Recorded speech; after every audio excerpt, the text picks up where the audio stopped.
দেশ থেকে মব সম্রাটের শাসনের অবসান ঘটেছে, কিন্তু মবের অবসান এখন পর্যন্ত ঘটল না। বর্তমান স্বরাষ্ট্রমন্ত্রী বারবার প্রতিশ্রুতি দিয়েছেন এদেশে মব আর অ্যালাউ করা হবে না, মবের রাজত্ব কায়েম করতে দেয়া হবে না, কিন্তু মবকে যেন থামানোই যাচ্ছে না। প্রফেসর ইউনূসের দেখিয়ে দেওয়া মেটিকুলাস যে মবের পথ, সেই পথটাকে এখনও অনুসরণ করে চলেছে এদেশের কিছু মববাজ, কিছু ধর্মান্ধ গোষ্ঠী, যাদের অল্প কথাতেই ধর্মীয় অনুভূতিতে আঘাত লাগে, আর সেই আঘাতটা যখন বিপক্ষ মতের লোকজন দেয়, কথা বলে, তখন বেশি আঘাত লাগে। কিন্তু নিজেদের পক্ষের মানুষজন যখন ওয়াজের নামে বিভিন্ন রকমের ধর্ম অবমাননা কন্টিনিউ করে চলে, তখন তাদের অনুভূতিতে এতটুকু আঘাত লাগে না। মবের ঘটনা, ভয়াবহ মবের ঘটনা এবং হত্যাকাণ্ডের ঘটনা আজকেও ঘটেছে কুষ্টিয়াতে একটা দরবার শরীফে হামলা করা হয়েছে। সেখানে সেই দরবারের প্রধান পীর সাহেবকে পিটিয়ে কুপিয়ে হত্যা করা হয়েছে। এ দেশটা কোথায় চলেছে? এই দেশটার পরিণতি কোন দিকে নিয়ে যাওয়ার জন্য চেষ্টা করেছিলেন প্রফেসর ইউনূস? যে মবের রাজত্ব কায়েম করেছেন, সেই মবের রাজত্ব থেকে এই দেশটাকে উদ্ধার করা কতটা কঠিন হয়ে পড়েছে, সেটা আমরা এখন এসে বোধহয় হাড়ে হাড়ে টের পাচ্ছি। এই যে কুষ্টিয়ায় যে আস্তানায়, যে পীরের আস্তানায় আক্রমণ করা হলো, এই পীরের বিভিন্ন কর্মকাণ্ড, বিভিন্ন কথা, অনেকের গা জ্বালার বিষয় হয়েছে, অনেকের অনুভূতিতে আঘাত লেগেছে। আওয়ামী লীগ সরকারের আমলেও এটা নিয়ে অনেকবার উত্তেজনাকর পরিস্থিতি আমরা দেখেছি। কিন্তু সবথেকে পজিটিভ যে ব্যাপারটা, সেটা হচ্ছে যে ওই যাদেরকে আমরা ফ্যাসিস্ট বলি, সেই ফ্যাসিস্টের আমলে উত্তেজনা হয়েছে বটে, কিন্তু সেখানে মব করার সাহস কেউ পায়নি, পিটিয়ে মেরে ফেলার সাহস কেউ পায়নি। কিন্তু প্রফেসর ইউনূসের 1.5 বছর যেটা শিখিয়ে গেছেন তিনি এ দেশে, সেই শিখিয়ে যাওয়ার পরে এই মব করে যে কাউকে মেরে ফেলা, যে কোনো আস্তানা পুড়িয়ে দেয়া, এটা নতুন কোনো ঘটনা নয়। প্রফেসর ইউনূসের আমলে শতাধিক মাজার ভেঙে গুড়িয়ে দেয়া হয়েছে সারা বাংলাদেশে, সেই খবরটা আমরা জানি। এবার কুষ্টিয়াতে কি হলো?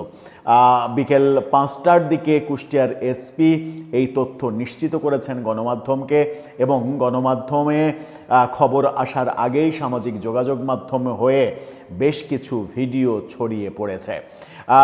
কুষ্টিয়ার স্থানীয় একটা অনলাইনের একটা ভিডিও এবং যমুনা টেলিভিশনের প্রকাশ করা একটা ভিডিওতে আমরা দেখেছি সেই রোমহর্ষক ঘটনা।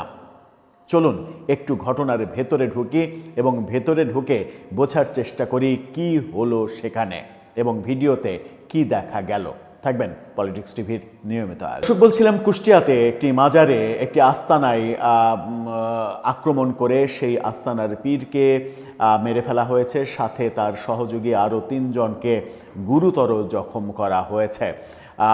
4 জনকে জখম করা হয়েছিল হাসপাতালে নিলে সেই মাজারের পীর শামীম, তিনি মারা যান এবং তার 3 সহযোগী গুরুতর অবস্থায় হাসপাতালে আছেন। তাদেরকে হয়তো উন্নত চিকিৎসার জন্য অন্যত্র পাঠানো হবে।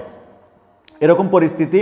বাংলা ট্রিবিউনের শিরোনামটা দেখে নিন, সেখানে বলা হচ্ছে দরবার শরীফে হামলা চালিয়ে পীরকে পিটিয়ে হত্যা, ভাঙচুর, অগ্নিসংযোগ। আমরা একাধিক সংবাদ শিরোনাম আপনাদেরকে দেখাতে চাই কারণ হচ্ছে যে গণমাধ্যমও কোন ল্যাঙ্গুয়েজ ব্যবহার করছে সেগুলো আমাদের জানা উচিত, জানা দরকার। সমকালের শিরোনামটা দেখে নিন, সমকালের এই ফটোকার্ডটা বলছে কুষ্টিয়ায় দরবার শরীফে হামলা, আগুন, দরবার প্রধানকে পিটিয়ে হত্যা। কিন্তু সবথেকে মজার ব্যাপার হচ্ছে এদেশে সবথেকে ভয়াবহ মবের শিকার যে পত্রিকাটা দৈনিক প্রথম আলো, যে পত্রিকাটাকে মব করে পুড়িয়ে দিয়ে একেবারে ধূলিসাৎ করে দেয়া হয়েছিল, সেই পত্রিকার শিরোনামটা দেখুন। সেখানে তারা বলছে কুষ্টিয়ায় আস্তানায় হামলা চালিয়ে কথিত পীরকে পিটিয়ে হত্যা, ভাঙচুর, আগুন। এই পীরকে তারা কথিত পীর বলছে। তার মানে এই পত্রিকার সুর এবং নিউজের ঢং, শব্দ ব্যবহার, এটা মববাজদের একটা উস্কানি দেওয়ার জন্য যথেষ্ট।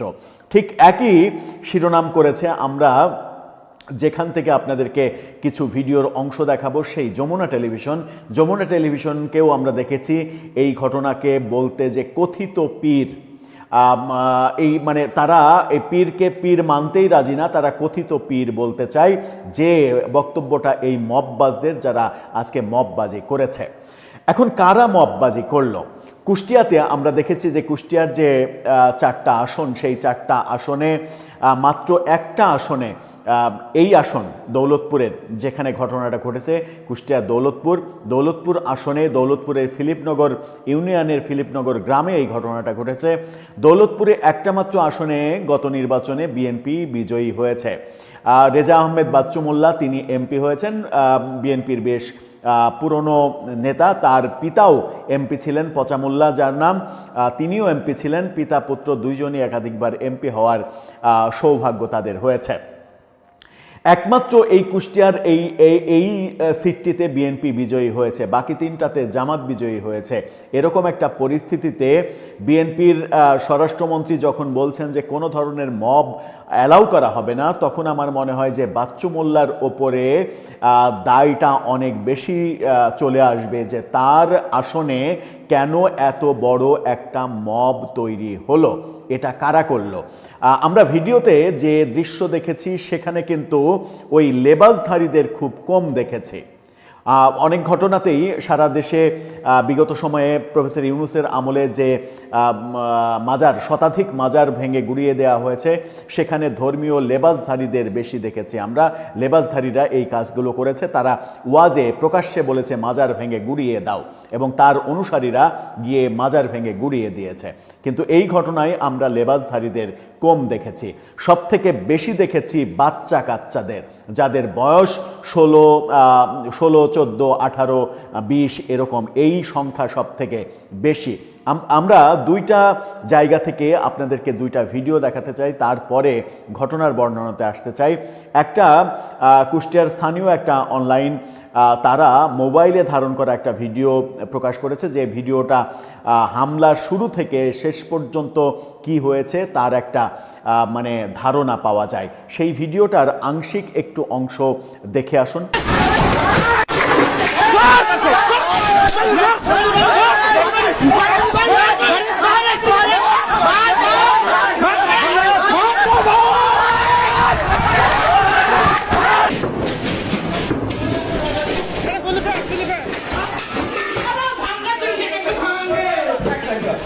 সর্বশেষে গিয়ে যে পীরের রুমে আক্রমণ করা হলো এবং সেখান থেকে একজনকে বের করে পিটিয়ে বাইরে নিয়ে আসা হলো এবং সেই রুমটা ভাঙচুর করা হলো। সেই রুমে পীর সাহেব থাকেন এবং সেই রুমটা ভাঙচুর, পরবর্তীতে সেই রুমে আগুন দেওয়া, এবং সেখানে আমি এই ভিডিওতে স্পষ্ট দেখেছি, এই সিসি ক্যামেরার লাইন খোল, হার্ড ডিস্ক কোথায় দেখ, সিসি ক্যামেরার হার্ড ডিস্ক নষ্ট কর, কোনো লাইন যেন থাকে না, লাইন খুলে ফেল, হার্ড ডিস্ক নষ্ট কর, হার্ড ডিস্ক নিয়ে নে, এই কথাগুলো বলতে শুনেছি এই ভিডিওতে।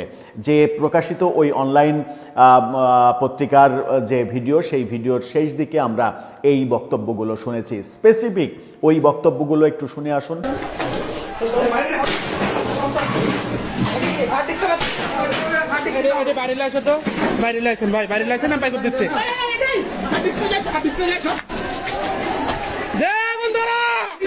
তার মানে এটা বোঝা যায় যে এটা সংঘবদ্ধ একটা আক্রমণ। সিসিটিভির ফুটেজ গায়েব করতে হবে, হার্ড ডিস্ক গায়েব করতে হবে, এটা যাদের মাথায় ছিল, এই একটা প্রমাণই বলে দেয় এটা একটা সংঘবদ্ধ আক্রমণ। এটা কোনো বিচ্ছিন্ন ওই কি বলে জনতার আক্রমণ না, এটা একটা পরিকল্পিত আক্রমণ, এবং পরিকল্পনা যারা করেছে তারাই ওই রুমে ঢুকে আগে সিসিটিভির ফুটেজ গায়েব করার প্ল্যান করেছে, যেন এই ঘটনার কোনো প্রমাণ না থাকে। চিন্তা করেন একবার গণমাধ্যম কি বলছে। গণমাধ্যম বাংলা ট্রিবিউনের খবরে যদি আমরা যাই, তাহলে বলছে যে দৌলতপুর উপজেলায় কোরআন অবমাননার অভিযোগ তুলে একটি দরবার শরীফে হামলা চালিয়ে এক পীরকে পিটিয়ে কুপিয়ে হত্যা করা হয়েছে। এ সময় দরবার শরীফে ভাঙচুর এবং অগ্নিসংযোগ করা হয়। অগ্নিসংযোগ কিভাবে করে একেবারে ম্যাসাকার করা হয় সেটা যমুনা টিভির সৌজন্যে একটু ভিডিও ফুটেজ দেখে আসুন।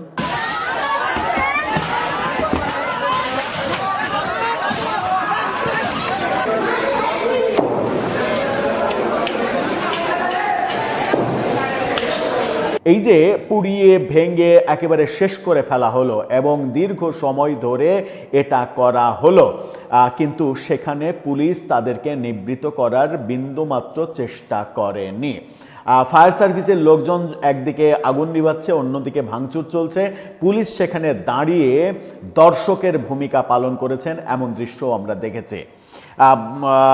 দুপুরের পরে এই ঘটনা শুরু হয় ফিলিপনগর ইউনিয়নের দারোগার মোড় এলাকায় অবস্থিত শামীম বাবার দরবার শরীফে এই হামলার ঘটনা ঘটে। নিহত পীর আব্দুর রহমান ওরফে শামীম, যার বয়স 65 বছর, ফিলিপনগর গ্রামের মৃত জেসের আলীর ছেলে। তিনি ঢাকায় পড়াশোনা শেষ করে শিক্ষকতা পেশায় যুক্ত ছিলেন। পরে এলাকায় ফিরে একটি দরবার শরীফ গড়েন। এই শামীম তিনি ঢাকার মানে উচ্চশিক্ষা শেষ করে ঢাকার একটা ইন্টারন্যাশনাল একটা বিদেশি স্কুলে শিক্ষকতা করেছেন দীর্ঘদিন সময়। তারপরে কিভাবে তার এই পীর যাত্রা শুরু হয়েছে সেটা আমরা জানি না। কোনো একটা ভাবে এই পীর যাত্রা তার শুরু হয়েছে। একটা বিদেশি স্কুলে শিক্ষকতা যিনি করতেন তিনি কেন এই লাইনে গেলেন, আধ্যাত্মিক লাইনে তিনি কেন চলে গেলেন, সেটা তো তার একমাত্র ব্যক্তিগত পছন্দ। তাকে নিয়ে বিতর্ক সেই 2020-21 সাল থেকে আমরা শুনে আসছি যে তিনি বিতর্কিত কথা বলছেন।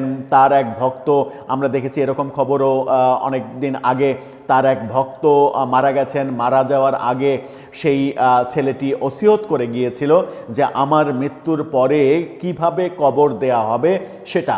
সে ওসিয়ত করে গিয়েছিল যে তার মৃত্যুর পরে তার এই বাবার দরবারে যেন উৎসব মুখর পরিবেশেই তাকে দাফন করা হয়। সেটা করতে গিয়ে এই পীর এবং পীরের সহযোগীরা বেশ বিপদে পড়েছিলেন, বিপাকে পড়েছিলেন। সেরকম ঘটনা আমরা কয়েক বছর আগে দেখেছি। কিন্তু সেই সময় কেউ এখানে মব তৈরি করে ভাঙচুর, পুড়িয়ে দেয়া, হত্যাকাণ্ড এই সাহস পায়নি। সেটা ছিল আওয়ামী লীগের সময়। আওয়ামী লীগের সময় কেউ মব করার সাহস পায়নি, এটা আমরা দেখেছি। কিন্তু আমরা যাদেরকে ফ্যাসিস্ট বলছি, দুর্নীতিবাজ বলছি, তাদের আমলেও যেটা সম্ভব হয়নি সেই জিনিসটা আমরা বাংলাদেশে এখন প্রতিষ্ঠিত করে ফেলেছি প্রফেসর ইউনূসের কল্যাণে। পুলিশ এবং স্থানীয় লোকজন জানান 2021 সালের মে মাসে ধর্মীয় অনুভূতিতে আঘাতসহ বিভিন্ন অভিযোগে শামীমের বিরুদ্ধে দৌলতপুর থানায় মামলা হয়েছিল, তাকে গ্রেপ্তার করা হয়েছিল। তারপরে জামিন নিয়ে তিনি আবারও কার্যক্রম শুরু করেন। স্থানীয় লোকজনের দাবি তিনি প্রকাশ্যে কোরআন অবমাননাকর মন্তব্য করেছেন। কিন্তু যে ভিডিওটা ছড়িয়ে দেওয়া হয়েছে সেটা অনেক বছর আগের ভিডিও। সেই ভিডিও ছড়িয়ে দিয়ে নতুন করে উত্তেজনা তৈরি করে তাকে পরিকল্পিতভাবে হত্যা করা হয়েছে। এটা ওই যে আমরা যে মানে ভিডিও ফুটেজ আপনাদেরকে দেখালাম, সিসিটিভির ফুটেজ গায়েব কর, হার্ড ডিস্ক কোথায় খুঁজে বের কর, এই ঘটনাতেই প্রমাণ করে যে এটা একটা পরিকল্পিত কাজ এবং তার শত্রুপক্ষ এটা করেছে, পুরনো ভিডিও ভাইরাল করে দিয়ে এই কাজগুলো করেছে। এই ঘটনাগুলো পুলিশ সুপার, কুষ্টিয়ার পুলিশ সুপার জসিমউদ্দিন তিনি বলেন, সামাজিক যোগাযোগ মাধ্যমে ওই পীরের একটি ভিডিও ছড়িয়ে পড়ে, তাতে কোরআন নিয়ে আপত্তিকর বক্তব্য আছে, কিন্তু ভিডিওটি অনেক আগের। সেটি সম্প্রতি ছড়িয়ে পড়ায় এলাকার মানুষ সেখানে হামলা চালান। শামীমকে উদ্ধার করা হলেও বিক্ষুব্ধ লোকজনের তুলনায় পুলিশ কম ছিল। কি অজুহাত? পুলিশ কম ছিল, এজন্য পরিস্থিতি নিয়ন্ত্রণে আনা যায়নি, তাকে পিটিয়ে মেরে ফেলেছেন স্থানীয় লোকজন। বর্তমানে এলাকার পরিস্থিতি শান্ত আছে। এখন শান্ত তো হবেই। এখন ওদের কাজ তো হয়ে গেছে, ওদের যে মূল কাজ সেটা তো হয়ে গেছে। ওখানে একটা আস্তানা সেখানে থাকতে দেবে না, সারা দেশে কোনো পীরের আস্তানা থাকতে দেওয়া হবে না। এ তো শামীম বাবার পীর, কত বড় বড় মানে সিলেটের শাহজালাল মাজার, সেখানে যে এখন পর্যন্ত আক্রমণ হয়নি, কিংবা প্রফেসর ইউনূসের আমলে আক্রমণ হয়নি, সেটাই তো আমাদের সবচেয়ে বড় সৌভাগ্য। লালনের মাজারেও আক্রমণের চেষ্টা করা হয়েছে একাধিকবার। এই ব্যাপারগুলো তো আমরা প্রফেসর ইউনূসের আমলে দেখেছি। এই যে ঘটনাগুলো ঘটছে এবং বর্তমান সরকারের আমলেও ওই মেটিকুলাস শাসন ব্যবস্থার ধারাবাহিকতা শুরু যদি হয়ে যায় তাহলে এটা বর্তমান সরকারের জন্য খুবই বিব্রতকর। আবার বলছি, এটাও যেটা বললাম শুরুর দিকে, যে এই দৌলতপুর আসনের বিএনপির এমপি রেজা আহমেদ বাচ্চু মোল্লা, তার উপরেও দায় পড়বে যে তার আসনে এই ধরনের ঘটনা কেন ঘটছে। স্বরাষ্ট্রমন্ত্রী নিশ্চয়ই এটা দেখবেন এবং এই পরিকল্পনা যারা করেছে তাদেরকে আইনের আওতায় আনতে হবে। এটা জনতার সংঘবদ্ধ কর্মকাণ্ড বলে তাকে ইনডেমনিটি দিয়ে দেয়া যাবে না। যদি ইন্ডেমনিটি দিয়ে দেয়া হয়, তাদেরকে যদি দায় মুক্তি দিয়ে দেয়া হয় যে কে মেরেছে আমরা তো জানি না, অনেক জনগণ মেরেছে, তাহলেই সমস্যা। যে ভিডিওটা আপনাদেরকে দেখালাম যে সিসিটিভি ফুটেজ গায়েব করার চেষ্টা করছে, ওদেরকে গ্রেপ্তার করলেই প্রকৃত রহস্য বেরিয়ে আসবে যে এই ঘটনার পরিকল্পনা কারা করেছে, এই ঘটনা বাস্তবায়ন কারা করেছে এবং পেছনে কারা রয়েছে গডফাদার হিসেবে। আমাদের সমাজটা কেন এমন হবে না যে প্রত্যেকটা মানুষই তার মতামত তার মতো করে দেওয়ার অধিকার রাখবে? এখন যদি আমি ইসলাম ধর্মের কথা বলি, তাহলে ইসলাম ধর্মকে কি আমরা এতটাই ঠুনকো করে ফেলছি যে সামান্য কেউ একটু কথা বললেই আমাদের অনুভূতিতে আঘাত লাগছে, মনে করছি যে অবমাননা করে ফেললো, তাকে মেরে ফেলতে হবে? এই যে মেরে ফেলার যে ব্যাপারটা, এটা ইসলাম কবে, কোথায়, কিভাবে আমাদেরকে শেখালো? ইসলাম তো অশান্তির ধর্ম নয়, ইসলাম তো শান্তির ধর্ম। ইসলাম তো প্রত্যেকের মত প্রকাশের অধিকার দিয়েছে। যদি অন্য কেউ মত প্রকাশের অধিকার না পায়, তাহলে তো ইসলাম শান্তির ধর্ম আর থাকলো না। ইসলাম যে মহান শান্তির ধর্ম, সেই ধর্মকে কিছু কিছু ধর্ম ব্যবসায়ী এদেশে অশান্তির ধর্ম হিসেবে সংজ্ঞায়িত করে ইসলামকে ধ্বংস করার যে চক্রান্তে লিপ্ত, তারা কি জানে যে এই দেশে ইসলাম তার বাবারা যে মুসলমান ধর্ম গ্রহণ করেছিল এবং মুসলমান হিসেবে আমরা যে ধর্মচর্চা করছি, সেটা ঐতিহাসিকভাবে এই দেশে যে পীর মুর্শিদরা এসেছিলেন তাদের প্রচার করা ধর্মের বাণী শুনে উদ্বুদ্ধ হয়ে, অনুপ্রাণিত হয়ে এদেশের অন্য ধর্মের, বিশেষ করে বেশিরভাগই সনাতন ধর্মের মানুষগুলো মুসলমান ধর্ম, ইসলাম ধর্ম গ্রহণ করে ইসলামের আদর্শ বুকে নিয়ে তারা ধর্মচর্চা শুরু করে। তারা এই পীর মুর্শিদ অলি আল্লাহ এদের অবদান অস্বীকার করতে চায়। হ্যাঁ, বলতে পারেন যে এই শামীম, তার সঙ্গে তোর ইসলাম প্রচারের কোনো সম্পর্ক নেই, কিন্তু ঐতিহ্য তো একটা ব্যাপার রয়েছে। এদেশে যদি আপনি পীরের মাজার ভাঙেন, তাহলে হযরত শাহজালাল, শাহ মখদুম, শাহপরাণ, শাহদৌল্লাহ, তাদের যে অবদান এদেশে, সেই অবদানকে তো আপনি অস্বীকার করছেন পরোক্ষভাবে। আপনি মনে করছেন যে আকাশ থেকে টুক করে বাংলাদেশের এই ভূখণ্ডে ইসলাম পড়েছে আর আমরা সবাই মুসলমান হয়ে গেছি। আমরা বোধহয় ভুল পথে আছি এবং ভুল পথে ধাবিত হচ্ছি। দর্শক, আপনার মতামত জানিয়ে লিখতে পারেন আমাদের কমেন্ট বক্সে।